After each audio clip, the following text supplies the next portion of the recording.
autistic meltdowns, PMDD, intense hormones, intense emotions. There is nothing wrong with these things. They are simply amplifying a part of you that needs attention. And this is how I healed my autistic meltdowns and my PMDD. Because I knew deeply, on some level, that there was a part of me that was trying to get attention and was simply being amplified through my hormones.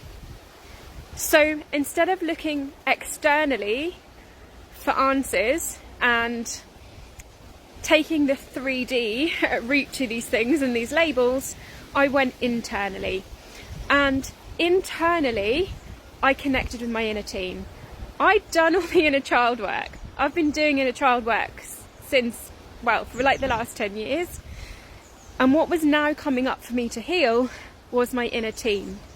And she was so shut down, so unexpressed, and she needed to be heard. And she felt she was too much. She shouldn't have, these intense feelings, these intense emotions. And she had shut that part of her down at that age, like 14, 15.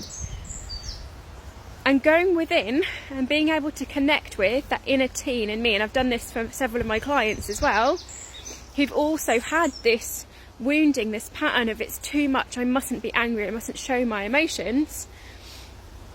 And when we get into perimenopause or our hormones start to change, it's literally these parts of ourselves coming up for our attention to be heard.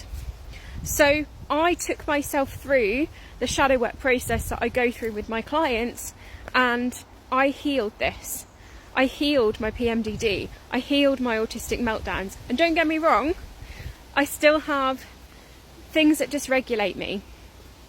But I can get into that space of regulation a lot quicker.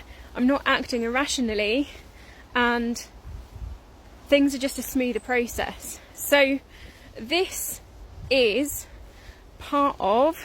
this is going to be day 2 of the 3-day free training, Queendom, where we're going to tap into this part of ourselves, the Shadow Queen, because this is where your magic lies. This is where your abundance lies. This is where your whole life is going to shift and change. And we do this through working through these 3 key archetypes: Pleasure Queen, Shadow Queen, and Quantum Queen. And this is where everything changes. So the link is in my bio.